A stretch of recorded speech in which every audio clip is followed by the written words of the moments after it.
As you said, I mean, what we are hearing right now and from you and other panels is that sanctions are not really going to work against Iran. So why is the U.S. government even bothering? I think the U.S. government policy, the Obama administration's policy, is incoherent.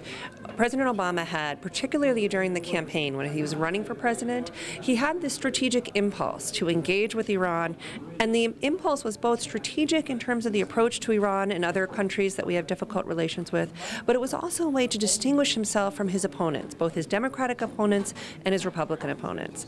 What happened after President Obama was elected, though, is that he put together a coalition government where instead of separating himself from his opponents, he brought them in. He brought them into the government. You see this particularly with Secretary of State Hillary Clinton, but also with Vice President Biden. And so what you end up having in the policy formulation is Obama's strategic impulse to engage Iran, but it's not really supported by the rest of the government. The rest of the government, particularly the Secretary of State and the Vice President, are much more skeptical that engagement could work. Their focus is on sanctions, either because they think sanctions will hold the floodgate, will keep Iran at bay, or because they think that might be necessary if down the road we would need to pursue more coercive policies like military action. The U.S. must be perceived as at least having tried some form of dialogue and the most difficult sanctions possible, and then we would be able to either pursue ourselves or allow allies like the Israelis to pursue potentially military strikes.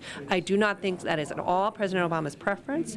I don't think the U.S. is headed that way, but I think some of the decision makers within the Obama administration think if we had to down the road use military force, this policy would be necessary. Now, do you think China and Russia would allow for the U.S. or Israel to take military force in Iran? Well, of course, we have the precedent with Iraq. I think both Russia and China opposed the U.S. invasion of Iraq, and I think they would oppose U.S. military or Israeli military or any other country's strikes on Iran. They would oppose it. But at this point in time, although both China and Russia are rising powers, particularly China, their military influence and their projection of military power into the Middle East is extremely limited. So their options in terms of constraining the U.S. are really best served if the issue is kept in the Security Council and China and Russia constrain the United States in the Security Council, which is why even though China and Russia oppose more sanctions on Iran, they may agree in the short term to at least a fig leaf of sanctions to keep the issue in the Security Council where they can constrain the U.S. If it goes out of the Security Council to either a coalition of the willing on sanctions or to military action, China and Russia can't do anything about it. I think for China in particular, there is no concern about the stability of the Islamic Republic. There is no concern that there is going to be an uprising or revolution. They in no way see Iran as in a pre-revolutionary state. They do not see the safety and security of the Islamic Republic, I think, in any way, shape, or form as in danger or at risk.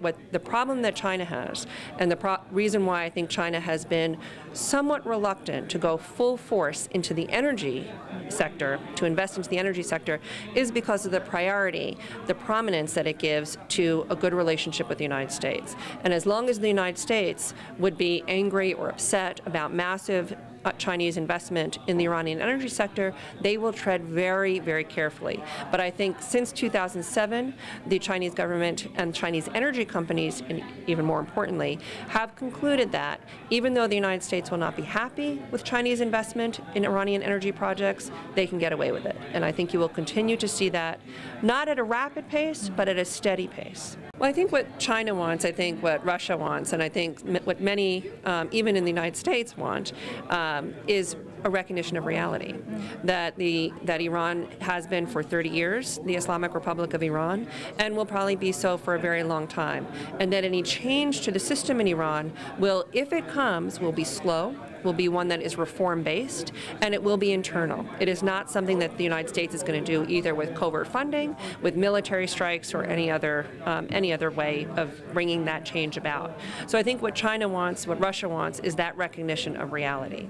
Unfortunately, I think there are some in the United States, in Europe, in Israel, who cannot reconcile themselves to this basic reality. They are opposed to the Islamic Republic as such, as it is constituted. They are not just opposed to President Ahmadinejad and his fiery rhetoric. They were opposed to the Islamic Republic when it was under President Khatami.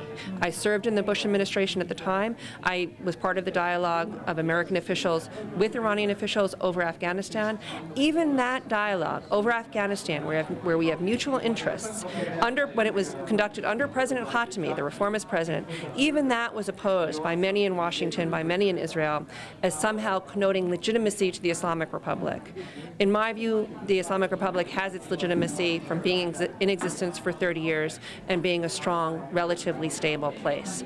That's not something, they're not going to get their legitimacy because the U.S. says it's okay or not.